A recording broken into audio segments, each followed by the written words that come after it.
In the summer of 2001, a 24-year-old woman named Katie Moore set out on a solo hike through the deep woods of northern Washington. She never came back. Search teams scoured the trails. Her family begged for help, but it was like she vanished into thin air. No footprints, no gear, no clues. For 12 years, her case stayed cold. But then, in 2013, a fisherman on a quiet lake spotted something strange floating in the water, a worn-out sleeping bag, zipped shut, tangled in weeds. When police opened it, what they found inside changed everything, and led them straight to a secret that had been hiding in the woods for over a decade. Comment below. Would you ever hike alone again? And tell us, where in the world are you watching from? Subscribe if you believe every victim deserves their story told. It was June 2001. Katie Moore was 24 years old. She had just finished college and was about to start her first real job in Seattle. But before that, she wanted one last adventure, just her and the forest. Katie loved hiking. She grew up in Washington and had spent years exploring the Cascade Mountains. Her favorite place was a long trail that led deep into the trees, past a small lake and into quiet, peaceful hills. She told her parents she'd be gone for 3 days. She packed light, a sleeping bag, her small camera, a trail map, a flashlight, and her journal. Her dad offered to drive her, but she said no. She wanted to go alone, just like always. On the morning she left, her mom made her a packed lunch. Her dad gave her a hug and said, "Call us when you're back." Katie smiled and said, "I promise."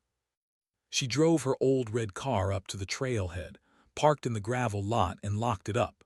Then she slung her backpack over her shoulder, waved to a ranger passing by, and walked toward the trees. That was the last time anyone ever saw Katie Moore alive. 3 days later, Katie's parents waited for her call, but the phone never rang. At first, they told themselves not to worry. Maybe she didn't have signal. Maybe she was just tired and would call in the morning. But when the sun came up and still no word, they knew something was wrong. Katie's dad grabbed the keys and drove straight to the trailhead. Her mom came too. It was a 3-hour drive, but they didn't say a word the whole way. When they arrived, her red car was still there, parked exactly where she said it would be. The windows were rolled up. The doors were locked. No one was inside. They called her name into the woods. No answer. They waited a few hours, hoping she'd come walking out of the trees. She didn't. That night, they called the police. By morning, a ranger team was there. They searched the nearby paths but saw no signs of Katie. No dropped backpack, no torn clothing, no broken branches. Everything looked calm. Still, too calm. The forest didn't look like it had swallowed someone, but it also didn't give any clues that she had ever been there. She was just gone. Within 24 hours, a full search team was sent into the forest. Dozens of people showed up: local police, park rangers, volunteers, even trained search dogs. The dogs sniffed Katie's clothes from home and were led to the trailhead. They followed a path for about a mile. Then suddenly, they stopped. Just froze. They sniffed the air, turned in circles, and sat down. The scent was gone. Helicopters flew over the area. Searchers looked from above, calling her name through loudspeakers. Nothing. No movement in the trees. No sign of a body or gear. Nothing unusual. Rangers swept the trails by foot. They checked hidden paths, riverbanks, caves, and cliffs. They brought in boats to check the lake. Still nothing. Every trail camera nearby was checked. No pictures of Katie. It didn't make sense. She was careful, smart, experienced. She knew this place well. Even if she got lost, she would have left some trace: footprints, wrappers, torn brush. But there was nothing. No signs of injury, no animals nearby, no storm, no struggle, no screams heard. The forest was quiet. Too quiet. And Katie Moore had vanished like smoke. A few days after Katie disappeared, a rumor started. Someone said they found her backpack sitting near a cliff deep in the woods. News spread fast. Reporters showed up. Strangers posted online saying maybe she fell, maybe she jumped. Katie's parents were heartbroken, but something felt off. When police checked the tip, it wasn't true. There was no backpack, no cliff, nothing had been found at all. The rumor had come from a hiker who thought he saw something, but when they searched the area, it was empty, not even a broken branch. That false lead made everything worse. Now people were guessing, making up stories, turning Katie into some mystery instead of a missing person. The police were stuck. There were no footprints, no signs of a struggle, no blood, no broken twigs. It was like she had stepped off the trail and disappeared into the air. Even the dogs couldn't help. They had nothing to smell, no trail to follow. It didn't feel right. The forest looked peaceful, too peaceful. Like it was hiding something. Detectives started asking, what if she didn't fall? What if no animal got her? What if someone else had been out there, watching her? Some locals had a different theory. They said people get turned around in those woods all the time. It's easy to lose the trail, even for experienced hikers. Some believed Katie just wandered too far, ran out of water, and never made it back. But her parents didn't buy that. Katie had done this trail before. She was careful, smart. She always left notes, told people where she'd be, and checked in after every trip. This time she'd packed extra food and water. She had a map, a flashlight, everything. She wasn't careless. And something else felt wrong. The forest had a reputation. People in town whispered about it. Over the years, others had vanished there too. No big news stories, but enough for locals to remember. A boy in the 80s, a couple in the early 2000s, always the same thing, they'd go in and never come out. Some said there were caves that hadn't been mapped. Others believed in something darker, something hiding in the trees. Katie's parents didn't believe in ghost stories. But they knew their daughter. She wouldn't just walk away. Not without calling, not without leaving a trace. Someone or something had stopped her. And the forest knew the answer. But it wasn't talking. Even after 2 weeks, Katie's mom kept calling her phone. Every night. Every morning. Every time she felt the silence grow too loud. She knew the phone was off. The battery had probably died days ago, but she still dialed the number, over and over. And she left voicemails. "Hi, sweetheart, we're here, please just call us. Are you okay? We're not mad, we just want to hear your voice." Some days she whispered, barely able to speak. Other days she screamed at the phone, at the sky, at whoever might be listening. The line always went to voicemail, every single time. But she kept leaving messages. Because maybe one day, someone would turn the phone on. Maybe someone else was listening. Weeks turned into months. The search teams packed up. The news crews left. Even the volunteers eventually stopped coming. Flyers faded on the trail signs. Rain washed the ink off missing posters. But Katie's parents stayed. They rented a small cabin near the trailhead. Every morning they walked the same forest paths. Every night they stared at the trees where their daughter vanished. They kept looking, kept hopping. They asked hikers if they'd seen anything strange, a shoe, a scrap of cloth, a glimmer of purple, Katie's favorite color. But nothing ever came back. The forest stayed quiet. Too quiet. Detectives admitted they had no leads, no new evidence. It was like she had walked into the trees and dissolved. The forest, one of them said, doesn't give back. Katie's mom refused to believe that. She talked to the woods every day. "If you're out there, please come home." Sometimes she left her daughter's favorite snacks on the trail. Sometimes she just stood still, listening. But the forest never answered. And the longer it stayed silent, the louder the fear grew. 2 weeks after Katie vanished, a waitress at a small diner in the next town over called the police. She said a girl had walked in alone. She was barefoot, her clothes were dirty, and she looked just like the missing girl from the posters. The waitress tried to talk to her, but the girl didn't say much, just ordered water, didn't eat anything. Then, when the waitress turned to grab a napkin, the girl was gone. She left without paying, left no name, no ID, nothing. The waitress was sure it was her. She even pointed to a missing poster taped near the kitchen. "That's the girl, I'd bet my life on it." Police rushed to the diner. They pulled security footage. But the camera facing the booths, broken. The one near the door, glitched out for 5 full minutes, right when the mystery girl came and left. Officers searched the area for hours. They asked everyone at nearby shops and gas stations. No one else saw her. Not a single witness. No fingerprints, no name on the order slip, no clue where she went. Just gone. Some said it was a hoax, others thought it was real. But Katie's parents, they were already driving to the diner. A month after Katie vanished, a hiker came into a ranger station, shaking.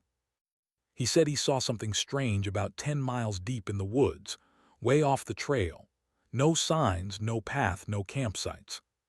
He said he saw a girl. She was sitting near a fire with a man, older, unshaven, rough-looking. The girl looked scared. She didn't speak, just stared. He said she looked just like the girl on the news. He didn't say anything at the time. He thought maybe it was a private camping trip, but now he wasn't so sure. Rangers took him seriously. They followed the hiker back to the area. They searched the forest for 2 full days. Dogs, drones, volunteers. They found the exact spot the hiker described. There was a fire pit. Still warm. There were 2 logs placed like seats, ashes, a bit of burned food. But no tent, no gear, no girl, no man. Just one strange thing, a fork jammed into a tree stump, bent in half. It didn't make sense. They kept searching, set up trail cams, nothing. Katie's parents came too. They stood at the fire pit. Her mom whispered, "Was she sitting right here?" No one answered. 6 weeks after Katie disappeared, a father and his 11-year-old son were walking a remote part of the trail. The boy tripped on something sticking out of the dirt near a tree. It was paper, soggy, torn, and shoved under a thick root. He pulled it out. It was a trail map. Old, muddy, faded ink. It had rips down the middle, like it had been torn in a rush. The father immediately called the tip line. Maybe it was hers. Police came fast. They took photos, bagged it, sent it to forensics. But when the results came back, it wasn't good. The map was from a different trail, nearly 15 miles away. And the print style showed it was at least 10 years old. Definitely not Katie. Another dead end. But rumors spread anyway. Online threads said the map was planted, or that someone moved Katie far from the original trail. A podcast claimed it was a coded clue. The tears in the map pointed to something. None of it helped. Katie's parents heard it all. They followed every theory, every message, every weird email. But in the end, it was just a muddy, broken map. Another maybe. Another nothing. 3 months after Katie vanished, a strange package showed up at the sheriff's office. No return address. No name. Just a brown box with duct tape around every corner. Deputies were careful. They scanned it for explosives. Nothing. Then they opened it. Inside was a faded purple hiking backpack. Stuffed with outdoor gear, a compass, water filter, protein bars, socks, a small flashlight. There was also a photo. It was Katie. A printout of the same missing person photo from the news, the one where she's smiling under a baseball cap. But someone had written across the bottom in red marker, "She's safe now." That's all it said. No explanation, no location, no contact. Just a backpack and a photo. The sheriff held a press conference that afternoon. He didn't reveal much, just said they were looking into a new development. But behind the scenes, everyone was scrambling. Was this a message from her? From her abductor? From someone trying to help? Forensics went over every inch of that backpack. They tested the zipper for fingerprints, pulled DNA from hair inside the hood, checked the handwriting against past suspects. What they found? The backpack was real. It belonged to a girl, just not Katie. It was stolen from a garage sale 2 towns over. The note. The handwriting didn't match any suspects. The ink was from a common marker brand. And the photo. It was printed at a local pharmacy, paid in cash, no security footage. The whole thing. A hoax. Someone wanted attention. Katie's parents were crushed. They'd hoped just for a second that maybe, finally, this was a sign she was alive. But once again, it was nothing. By the end of that summer, the media had moved on. The cameras stopped showing up. Reporters stopped calling. No more updates, no more nightly coverage, no more headlines. Katie's case was still open, but it wasn't new anymore. And for news outlets, new is everything. But for her parents, none of this was over. Not even close. They made flyers, hundreds of them, taped them to gas pumps, restaurant doors, and rest stops. Every week her dad replaced the old ones, rain or shine. They created a website, findkatie.org. It had photos of her, places she loved, updates on the investigation, a submit a tip button. At night, they read every email themselves. Most were garbage, some were cruel. But they kept reading. They appeared on a morning show once, a local one. The anchor wore pink and smiled softly as they told their story again. Katie's mom held up her daughter's phone and begged for help. Not yelled, not cried. Begged. Quietly, like she was asking for her life back. Some viewers sent flowers. Most changed the channel. The police, they were still trying but with fewer resources. Leads slowed, tips dried up. It felt like the whole world was letting go. But not them. Every birthday, they left a cupcake in her room, lit a candle. Every holiday, they set an extra plate at the table. Her mom started sleeping in Katie's bed. She said it helped her feel close. They kept her phone number active, just in case someone called. Just in case she called. They prayed every night that someone would find something, anything. But night after night, the phone stayed silent. The room stayed empty. And Katie was still gone. It was a quiet stretch of highway just outside town. The kind of road people used to get somewhere else, not to stop. No gas stations, no diners, just trees, fences, and sky. But one night, something new lit up the darkness. A billboard. Huge, bright, unmissable. And on it, Katie's face. It was the same photo from the flyers, her baseball cap, that easy smile. Next to it, bold letters.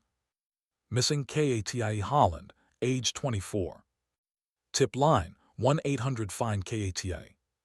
Her mother stood across the road, parked on the gravel shoulder, staring up at it. The glow lit her face in soft blue. She didn't cry. She didn't speak at first. Just looked. Then she whispered, almost too quiet to hear. Come home. A car passed behind her, fast. Then another and another. Headlights wind. But no one slowed down. No one rolled down a window. No one pulled over to say, I saw her. Most didn't even look. They were on their way to dinner, to work, to nowhere in particular. And Katie's face. It was just another sign. One more thing in the blur of night. Her mother stayed until the billboard turned off. It was on a timer, midnight to 6 a.m. When it finally went dark, the road felt even lonelier than before. She got back into her car, gripping the steering wheel with cold hands. No music. No GPS. Just silence. But before she drove away, she looked up once more. Even in the dark, she could still see her daughter's face, burned into her memory like the stars. It was after midnight. Katie's bedroom hadn't changed. Same posters on the wall, same books on the shelf, same stuffed bear on the pillow. Her mother sat on the edge of the bed in her robe, legs crossed, hands folded in her lap. She didn't turn on the light. Just the hallway lamp spilling in through the door. She looked around the room like she was waiting for someone to walk in. And then she began to speak. Soft, careful, like someone else might be listening. "Hi, baby," she whispered. "I know it's late, I needed to sit with you." She paused. No answer, just silence. "I feel like you're still out there," she said. "I don't know where, but I can feel you. Like when you were little and I'd know something was wrong even before you said anything." She looked down at her hands, picked at her fingernails. "Sometimes I hear your voice, when I'm cooking or folding laundry, just quick, like you're calling me from another room." She reached for the pillow, hugging it to her chest. "I don't care if it's been a year or 10 years. I won't stop, I won't." The old floor creaked beneath her. From the hallway, her husband called gently, "You okay?" She didn't answer right away. She looked at the window. Dark still. Then back at the bed. "I know you're waiting, Katie," she whispered. "Just hold on." She got up slowly, kissed the edge of the pillow and walked out. She left the door open, just a little like she always had. Like her daughter might come home tonight. And walk right in. It was early fall 2003. A park ranger named Joe was out doing his usual trail check. Nothing unusual, just another quiet afternoon. He was deep in the forest, miles away from the nearest road, when something caught his eye, something that didn't belong. Behind a wall of thick trees and overgrown brush, he spotted wood. Not fallen branches, planks. He pushed through the brush and stood still. There, hidden in the shadows, was a small wooden cabin. No path led to it, no footprints around it. It wasn't on any map. Joe had never seen it before, and he'd worked these trails for 15 years. He slowly walked toward it. The windows were dirty. The door looked handmade. It didn't even have a proper handle, just a piece of rope nailed to the frame. Joe knocked, no answer. He called out, still nothing. He stepped back and radioed it in. Rangers weren't supposed to find structures out here. It was illegal to build on protected land. Someone had gone out of their way to hide this place. Just as Joe turned to walk away, the door creaked open. And standing inside the doorway was a man. No smile, no words. Just staring. The man looked like he hadn't seen another human in years. His hair was long and tangled. His clothes were dirty. His face was hard to read, no emotion at all.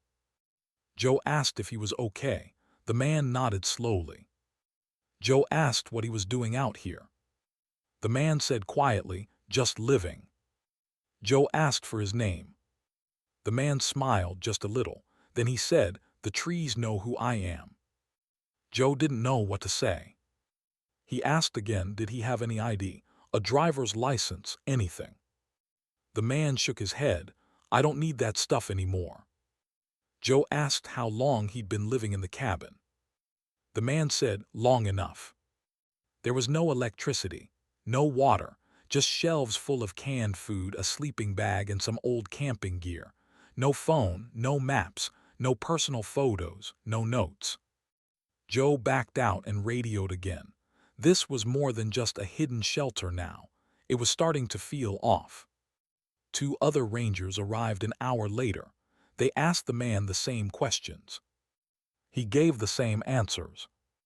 No name, no job, no family, no one looking for him. He just said, "I belong to the forest." The rangers called the county sheriff. Deputies arrived the next morning and began a full search of the cabin. They asked the man about missing hikers, specifically Katie. He didn't flinch. One deputy showed him Katie's photo. "Have you seen her?" The man glanced at it and said, "No." They asked again. "She went missing near this area 2 years ago." The man said, "I don't talk to people. I haven't seen anyone. I stay here." They asked if he had a journal, a log, anything to track time. He said, "I don't keep time anymore." He had no phone, no radio, no internet, no maps, just a wood-burning stove, food, and a strange calm in his voice, like he'd cut off the world completely. When they searched his cabin, they found nothing tied to Katie. No clothes, no ID, no photos, just tools, books, and handmade furniture. Everything looked old, worn down but clean. Still, something felt off. Too clean, too empty, like someone had wiped away any trace of real life. Police had no cause to arrest him. He hadn't broken a law except living on government land. So they fined him, gave him a court date. Then they left. But not everyone forgot, especially Katie's parents. The next morning, the officers came back, with a warrant this time. They weren't convinced by the man's calm answers. Something about him felt wrong. Not violent, not panicked, just too peaceful, too distant. They stepped inside the cabin again, flashlights cutting through the shadows. They took their time, pulled open every drawer, checked under every floorboard, dug through the firewood pile, looked for false walls. Nothing. No backpack, no women's clothing, no photos, no camping gear that didn't belong to him. One officer even searched the fire pit outside, sifting through ash and bones. He held up a charred fragment. "Animal," he said quietly, "probably." Still, it didn't sit right. Deputy Moore stood at the door, arms crossed, watching the man just sit there on the floor, sharpening a stick with a knife. "You're sure you've never seen her?" he asked one last time, holding out Katie's photo again. The man didn't even look up. "No," he said. Another officer whispered behind Moore, "He's hiding something. I can feel it." Moore nodded. He felt it too, but feelings weren't evidence. Legally, they had nothing. They couldn't charge him with anything. They couldn't detain him. So, with no other choice, they prepared to escort him back to town to face the trespassing charge. But just as he stood up to leave, someone noticed his necklace. It was barely visible beneath his shirt, just a thin wire hanging around his neck. But when the man moved, it slipped into view. A deputy stepped forward. "Wait, what's that?" The man looked down. His hand went to the necklace almost protectively. "Just decoration," he said. The officer reached out. "May I?" The man hesitated, then slowly pulled it out for them to see. Strung along the wire were tiny bones, maybe a dozen, different shapes, worn smooth. The officer frowned. "These from an animal." The man nodded. "Forest creatures, I find them." But one bone was longer, thinner, too clean. The deputy called for a forensic kit. They placed the necklace into an evidence bag carefully. One officer whispered, "That one in the middle, that's not animal." The man said nothing. A second deputy said, "It looks like a phalange, human hand." The man's expression never changed. He just said, "It's old, from the woods. I didn't kill anyone." They stared at him. "Then where did it come from?" one asked. "I told you," he said. "The forest gives what it wants to be found." That line sent chills through the room. Forensics couldn't test the bone right away, not without a lab, but now they had reason to hold him. The sheriff said, "You're coming with us now." As the man was led to the cruiser, he looked back at the trees. Like he didn't want to leave. Like he belonged there. The forest had hidden him for years. Now it might finally reveal what he was hiding. By the time the man was in custody, word had already spread. Small mountain towns talk fast and remember everything. Locals began calling in. "I've seen that guy before," one hunter said. "Near the cliffs early morning, didn't wave back." "He camps by the river," a fisherman claimed. "No tent, just stares at the water." Another woman, a hiker, called the sheriff's office. "I always felt like I was being watched up there. Now I'm sure of it." But others weren't so sure. "He's been around for years," said a general store clerk. "Always buys the same stuff, jerky, matches, never causes trouble." A retired forest ranger added, "He keeps to himself, doesn't litter, doesn't talk, never scared me, but something about him felt off." Some started calling him the woodsman. Not in a friendly way. More like a warning. Old stories started resurfacing. About missing hikers, about campfires seen deep in the trees where no trails go, about children hearing whistling at night. The woodsman had always been there, it seemed, in the shadows, on the edge of maps. Now people wondered how many others had vanished near his path. The sheriff's team kept collecting tips. But none of it was enough to prove anything. There was no confession, no DNA, just rumors and stories passed around like ghost tales. They had to let him go. 2 days after his release, deputies drove back up the mountain. They wanted to check on the cabin, maybe search again, maybe catch him off guard. But when they arrived, the place was empty. No smoke in the chimney, no fresh tracks, no signs of anyone. Inside, clean floor, cold ashes, blanket folded neatly, even the knife was gone. It was like he'd never been there at all. The forest had swallowed him back up. No neighbors saw him leave. No gas station cameras caught him. His name didn't appear anywhere in the system, not local, not federal. Just gone. Just like Katie. When her parents got the news, they fell apart all over again. They'd clung to hope that he knew something, that maybe, somehow, this strange man held the final clue.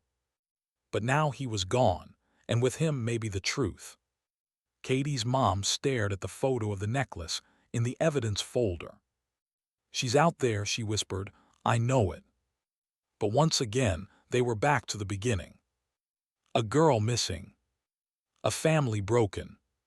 And a silence in the trees that never gave anything back.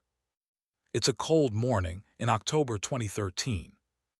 The sun isn't up yet. A thick layer of fog sits over a quiet lake in the mountains. No sounds, no birds, just still water. A local man, David, is out early. He's fishing from the shore like he does every weekend. He's been coming to this lake for years. It's his peaceful spot. He tosses his line in, then sits on a rock and waits. Minutes go by. Then something moves. At first, he thinks it's a log. Near the far side of the lake, close to the reeds, something is bobbing slowly in the water. It's dark in color, big, soaked. David stands up, squints through the fog. It's not a log. It's a sleeping bag. Half floating, half sinking. It turns slowly in the water. One side dips under, then rises again. David feels uneasy. Why is there a sleeping bag out here? This lake is remote. There are no campsites nearby, no trails, just thick woods and steep cliffs. He walks around the shoreline, keeping his eyes on the floating bag. As he gets closer, the smell hits him. It's bad. He covers his nose with his shirt. Something's wrong. Then he sees it, the zipper is shut. That's when his hands start to shake. David wades into the shallow water. He grabs the sleeping bag and pulls it toward the shore. It's heavy, waterlogged, covered in algae. It smells like rot. Once it's on land, he stares at it for a long time. The zipper is rusted, but still sealed. Something is inside. David doesn't want to open it. But he also knows he has to.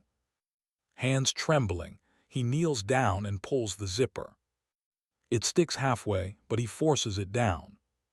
At first it's just wet cloth, old fabric, tangled and faded.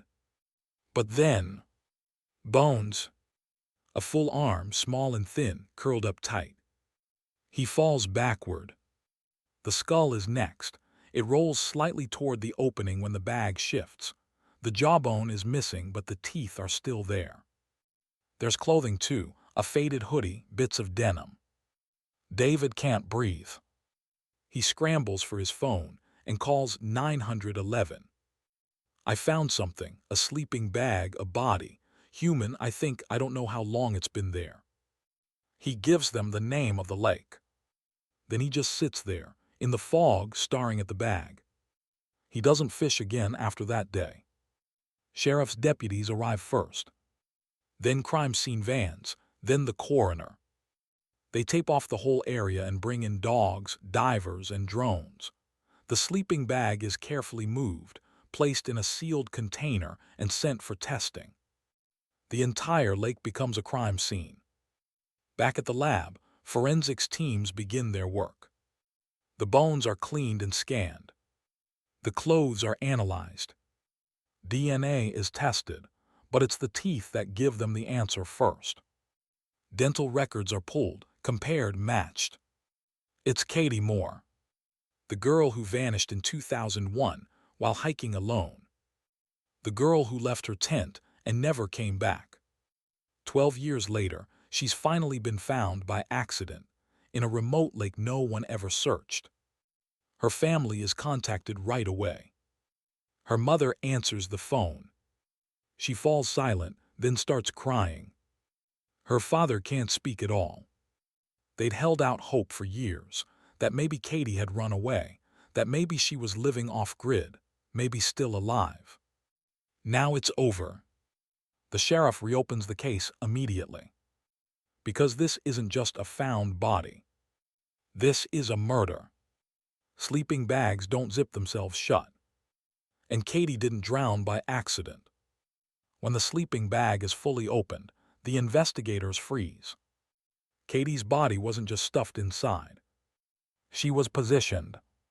Her arms are folded neatly across her chest, wrists crossed like someone was tucking her in for sleep. Her legs are straight, side by side. Her clothing, though faded and damaged by time, appears undisturbed. Even the zipper was pulled all the way shut, as if to keep her warm. One of the detectives whispers, "This wasn't random." Another nods, "Someone took time." There's no sign of animal damage, no broken bones, no sign she fell. Her skull is intact, her ribs too. In fact, it looks like she died elsewhere and was placed in the bag afterward, then dumped in the lake.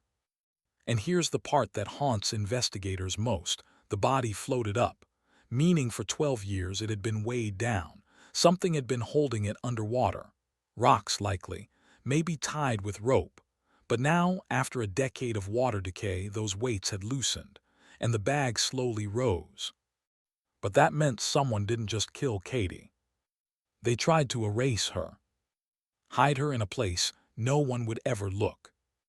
An investigator walks the shoreline, staring out across the gray, still lake. "Someone brought her here," he says, "on purpose, in the middle of nowhere, wrapped her up like they didn't want animals to get her." He turns to the others. That's not panic, that's planning. Back at the lab, a full inventory is made. Inside the sleeping bag, Katie's remains, her hoodie, jeans, hiking socks, one boot, bits of her hair. But nothing else. No camera. No journal. No trail map. No driver's license. No money, no backpack, no sleeping mat, no ID tag, not even a single paper with her name. All the things Katie had when she set out on her hike in 2001, gone. Investigators compare this to the original missing persons report. Katie was last seen wearing a blue windbreaker, gone. She was carrying a yellow trail map, gone. And most importantly, she always kept a leather-bound journal. She wrote in it every day. Her parents said it was like a piece of her brain. She even used it to track her route. That journal is missing, too. That bothers detectives more than anything. Because if Katie was hiking and got lost, all her gear should have been nearby. If she slipped and fell into the lake, why was she in a zipped sleeping bag? And if this was a robbery, why was her body left but her name taken? No ID. No camera. No journal. It's like someone wanted to remove every piece of her identity, to make sure that when, or if, she was ever found, no one would know who she was. But they didn't count on her teeth. They didn't count on science. And they didn't count on a sleeping bag that would float back up. The medical examiner works carefully. After 12 years submerged, Katie's remains are fragile, bones are brittle, but one detail stands out almost immediately. There's a fracture, a small clean break on the right side of her skull. It's not jagged, not the kind you'd expect from a rock fall or tumble down a slope. It's smooth, narrow, focused, like something sharp hit her. Or she hit something hard. The examiner measures it, photographs it, compares it to known trauma types. It doesn't match the patterns of animal bites. It doesn't show the randomness of a natural accident. Still, there's no murder weapon, no blood left, no eyewitnesses. They can't officially rule it as blunt force trauma, but they can't ignore it either. A quiet realization spreads across the team. This might be more than a missing person. One detective stares at the X-ray, his jaw clenched. If she fell, he says, why wrap her up? Another replies, if it was an accident, why take her name? There's a long silence. And then the lead investigator says the words no one wanted to admit. This could be a homicide. The next morning, the department holds a press conference. Detectives sit behind a long table, their faces grim. Microphones buzz, cameras click, reporters lean forward. The lead investigator takes the mic. We have recovered the remains of Katie Locklear, who went missing in 2001.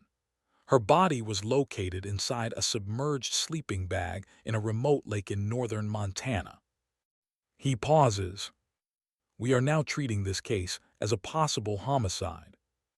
There's a ripple in the room. Flashbulbs go off. He continues. There is evidence of a cranial fracture, one that is not consistent with a fall. Her body was wrapped, carefully, deliberately. Someone took time to hide her. Her personal belongings, including her journal, camera, and identification, are all missing. Reporters raise hands. One shouts, "Do you believe someone killed her?" The detective doesn't blink. I believe someone did not want Katie to be found. Another asks, could it have been someone she knew? We're exploring all possibilities, he says, but this was not an accident. This was planned, and whoever did it took steps to erase her from the map. The press conference ends, but the message spreads fast. National headlines reappear. Missing hiker's body found, now a murder case. Katie Locklear was lost, she was hidden. And as her parents sit quietly at home, watching the news, they don't feel relief. They feel the opposite. For 12 years, they feared she was gone. Now they fear someone out there made her disappear and walked away like nothing ever happened. After Katie's body was found, police weren't done, not even close. They knew someone had placed her there, someone who didn't want her to ever be found. So a new team came back to the lake. This time, they brought more gear, drones, dogs, old paper maps, even old forestry records from the 90s. And that's when someone noticed something strange. On one of the old maps, there was a dotted line. It curved away from the lake, heading deeper into the forest. No trail marker, no name, just a thin, broken path leading to nowhere. Most people hadn't seen it before.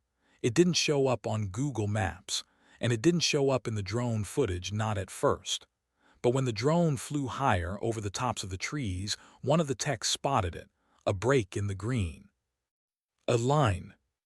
Barely there, almost swallowed by the forest, but definitely a path. Has anyone searched that area? The sheriff asked. The answer was no. It was so far off the original trail that even the initial search teams hadn't reached it. The sheriff gave the order, "Let's go now." The forest was about to give up another secret. The path was hard to follow. It was narrow, twisted, covered in thick brush and fallen branches. Some parts were so overgrown that officers had to use machetes just to move forward. Step by step they pushed through. The farther they went, the quieter the forest got. No birds, no wind. Just heavy breathing and boots crunching leaves. After nearly 3 hours of hiking, one of the officers stopped. "Hold on," he whispered. Everyone looked where he pointed, just ahead, behind a cluster of trees. It looked like wood. They stepped closer. There, hidden between tall pines and a wall of vines, was a small, hand-built cabin. The roof sagged. The door was barely hanging on. The whole thing looked like it had been built decades ago and then forgotten. But the strangest part, no trail led to it anymore. The forest had swallowed it. No smoke, no footprints, no sign of recent life. But it was there. Someone had built it. Someone had lived there. And maybe, just maybe, someone had brought Katie there. The officers circled the cabin slowly. Guns drawn. One stepped up to the door and pushed it open. What they saw inside made them stop cold. The inside of the cabin was worse than anyone expected. It was dark. The air smelled like rot and old animals. Dust hung in the sunlight like fog. The walls were covered in scratches. Some looked like claw marks. Others looked like someone had carved symbols into the wood. On the floor were bones everywhere. Small ones, big ones. Some were clean. Others had bits of fur still stuck to them. Jars lined the shelves, each one filled with strange, cloudy liquid. Floating inside were things no one could recognize. One looked like a bird's foot. Another looked like a clump of hair. In the corner was a bed made from branches and dirty blankets. It looked like no one had used it in a long time, but it was still there, waiting. Officers stepped carefully. One almost threw up. No power, no water, someone said, but someone lived here.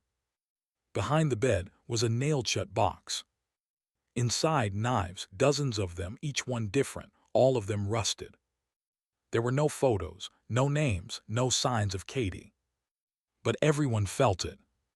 She had been here. Someone had brought her. And now they had a bigger question. Who was the person who built this place? And were they still out there? The cabin looked like it hadn't been touched in years. But then, something odd happened. An officer stepped across the floor and a loud creak echoed. He paused, looked down. One of the wooden boards felt loose under his boot. "Hold on," he said, kneeling. He pulled out a small crowbar from his pack and gently pried the board up. It came free with a long, dry crack. Underneath was a narrow space, dark and dusty. He reached inside. His hand touched something cold. He pulled it out. A camera, an old rusted film camera covered in dirt. The officer stared at it. Another officer leaned in. "That looks like the one from the missing posters." Next they found something else. A torn piece of paper, folded small, almost like someone had hidden it on purpose. The officers placed both items into evidence bags. Back at the lab, forensics confirmed it.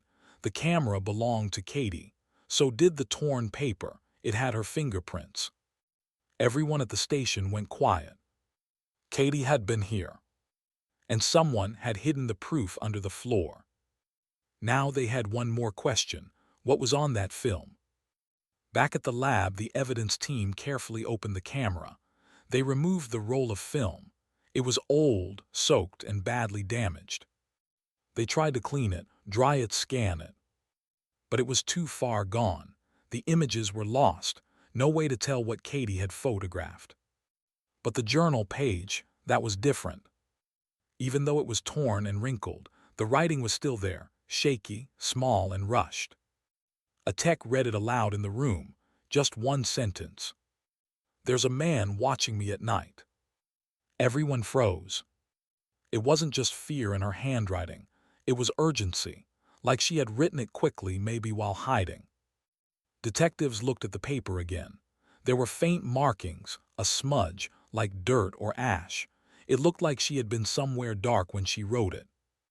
They checked the rest of the floorboards in the cabin. Nothing. No more notes, no other signs. Just that one message. A warning from Katie. And it raised a terrifying question. Who was watching her? And why didn't they stop? Detectives stared at the note for hours. "There's a man watching me at night." This wasn't just fear, it was a cry for help. Katie didn't wander off, she didn't get lost. She was being followed. They pulled up Katie's journal from her dorm. One entry had mentioned hearing footsteps outside her tent. Another talked about something moving in the trees. At the time, everyone thought she was scared of animals, but now, it sounded like someone was stalking her. Detectives reviewed the search logs from 2001. They realized something chilling. The first search team had stopped just 300 feet from the hidden trail, the one leading to the cabin. They had been so close. But back then there were no drones, no heat sensors, and the path was nearly invisible. Now it was clear someone had used that cabin. Someone knew the land better than anyone else. Someone waited, watched, and hid. Detectives looked at the journal note again. They enlarged it, hopping for clues. At the bottom, barely visible, was a partial fingerprint. Not Katie. They ran it through the system. It didn't match anyone in the national database. But now they knew. Katie didn't vanish. She was taken. She was hunted. And whoever did it might still be out there. The cabin was a dead end until someone had an idea. A detective pulled up old park ranger logs from back in 2003. These weren't digital. They were handwritten, sitting in dusty storage boxes. Hours passed, then something clicked. One ranger had reported a man caught trespassing in 1998 on the same side of the lake where Katie disappeared. The note said, "White male, mid-30s, long beard, refused to give name, said he lives off the land." But someone else had added a detail underneath. Name Raymond Beck. That was the first real lead. They ran the name. He'd been arrested once for breaking into a ranger station. No charges were filed, no mugshot. Just one report. It listed the exact area where the cabin now stood. Same location. Same strange behavior. Now they had a name. A man who knew the forest better than anyone. A man who had once said, "The forest is mine." Detectives now believed Raymond had lived in that cabin. Maybe not full-time, but enough to stay hidden. The question now wasn't just who he was. It was where he had gone. And if he had ever left. Raymond's childhood was buried deep in old records. He grew up in a small town just south of the Cascades, one road in, one road out.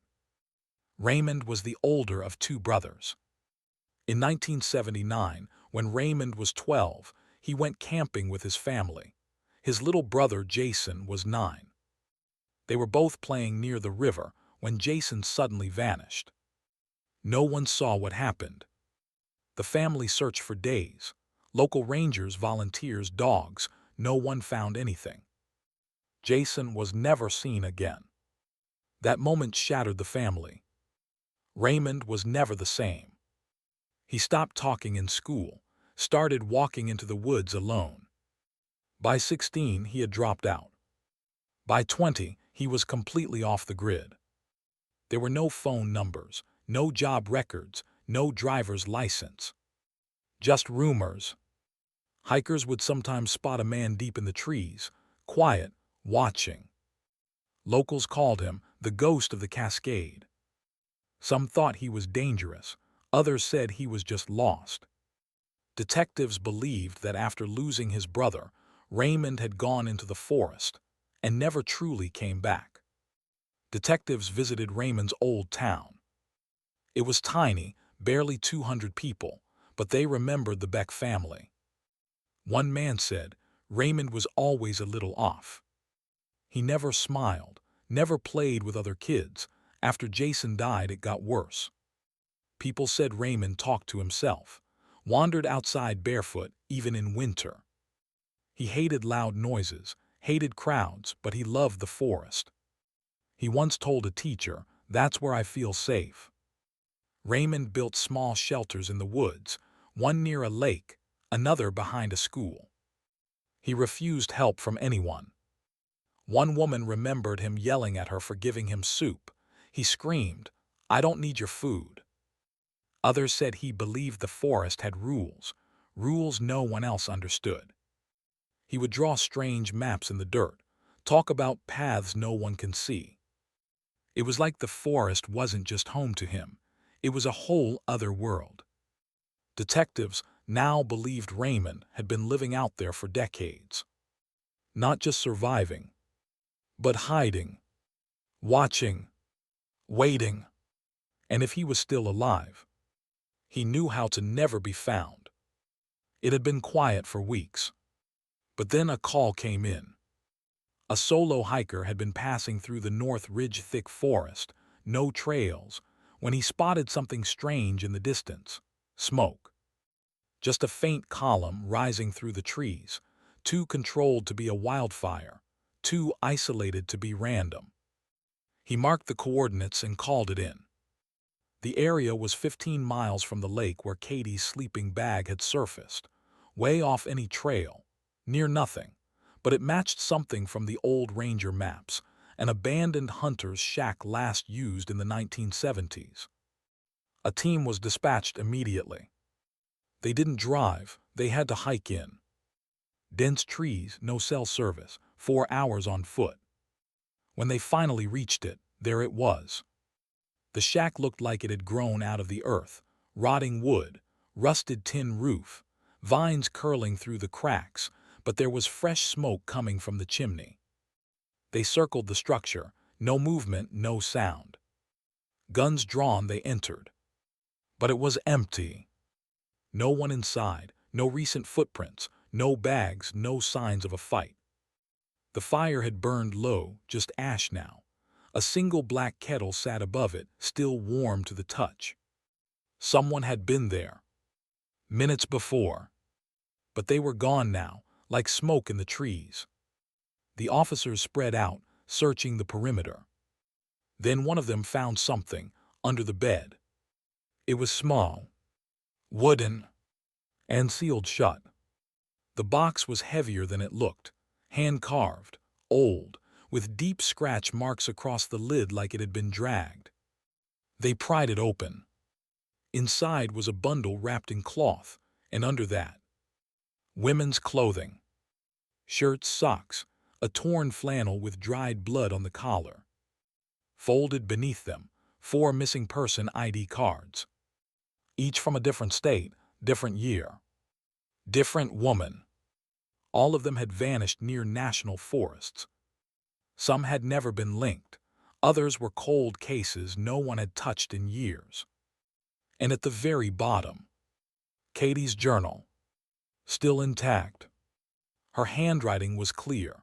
The pages weren't damp, not torn. Every entry looked like it had been placed there gently, preserved. Like someone had been reading them. Over and over.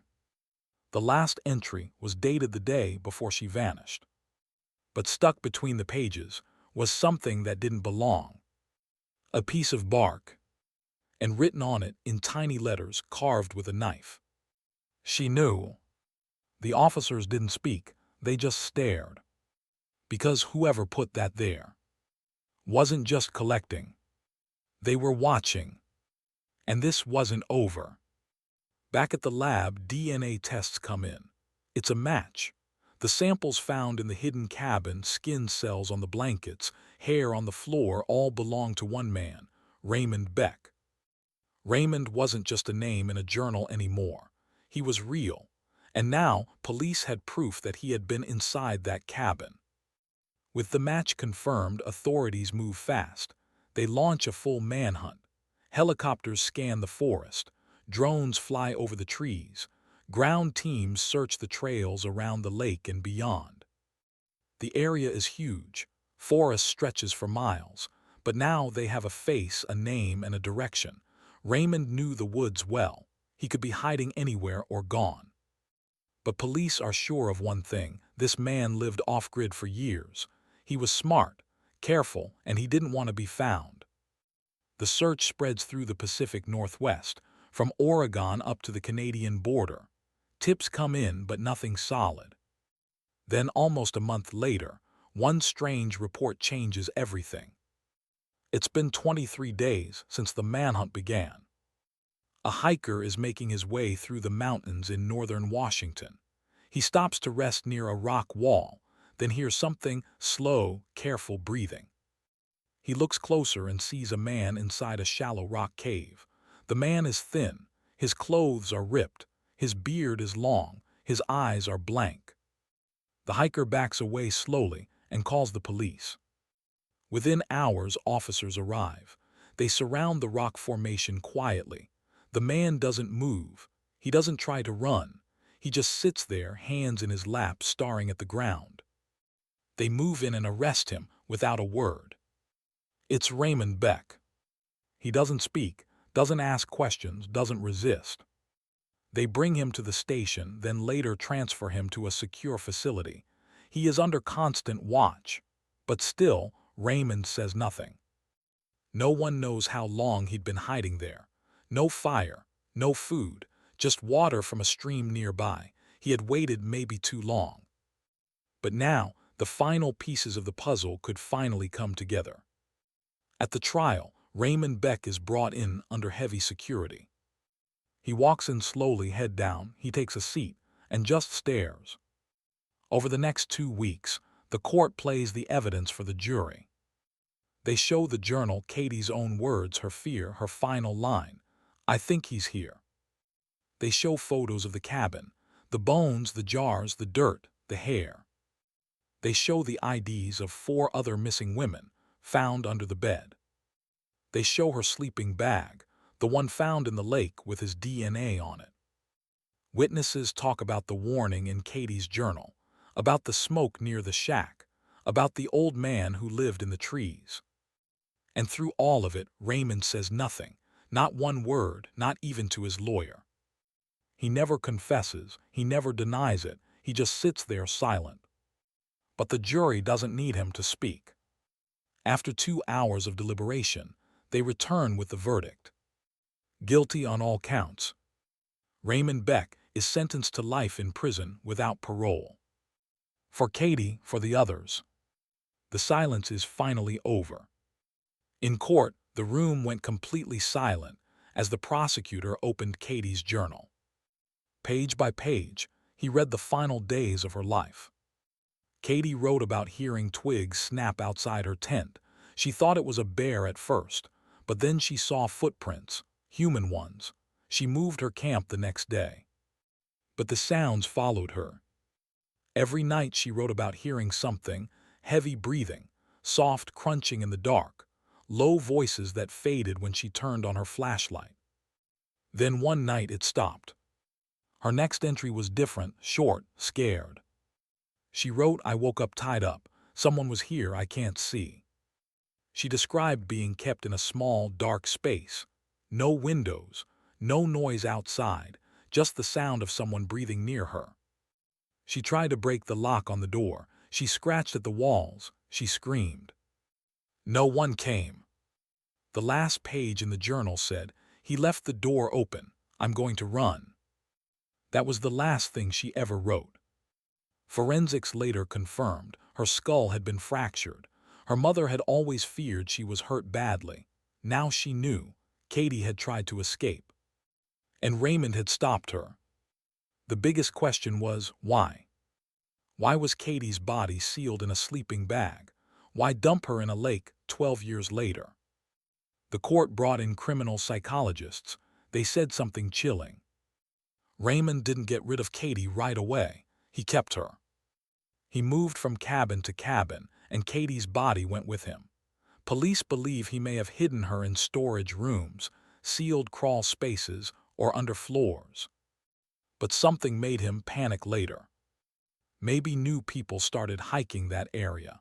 Maybe he thought police were getting close, so he decided to hide her where no one would ever think to look, the lake.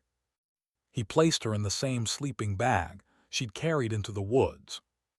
He zipped it all the way up. He filled the bag with rocks and metal tools to weigh it down.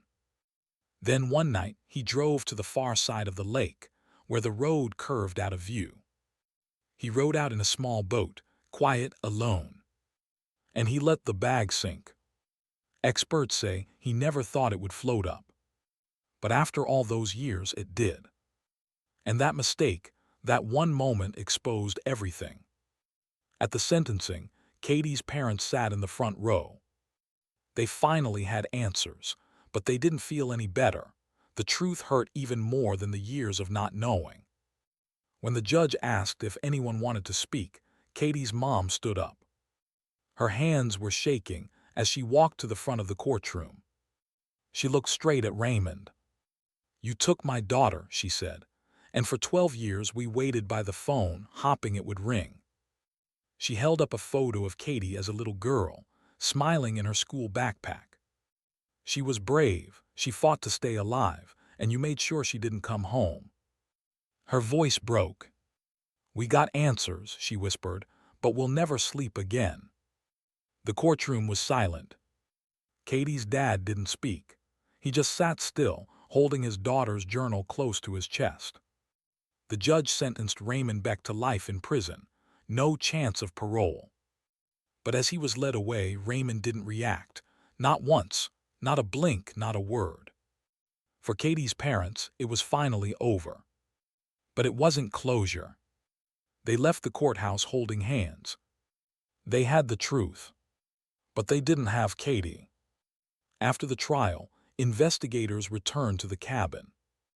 They walked through every inch of the woods, every trail, every stream nearby. And they couldn't shake one question. Inside the cabin, they hadn't just found Katie's things. There were other clothes, other shoes, IDs that didn't belong to her, old, torn backpacks, scraps of maps, photographs of people who were never identified. Some were badly damaged, some had dried blood. The evidence room filled up fast.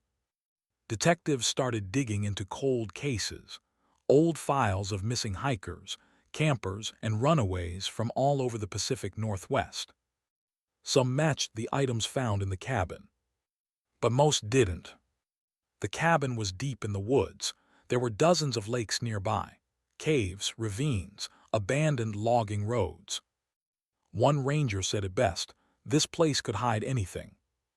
No one knew how long Raymond Beck had been doing this. No one knew how many he'd stalked or how many he'd taken. Katie's case was closed, but the investigation was. Search teams were sent out again. And as Raymond sat alone in his prison cell, the question hung in the air. If there were more IDs, more clothes, how many more sleeping bags are still out there? Hidden, waiting to be found.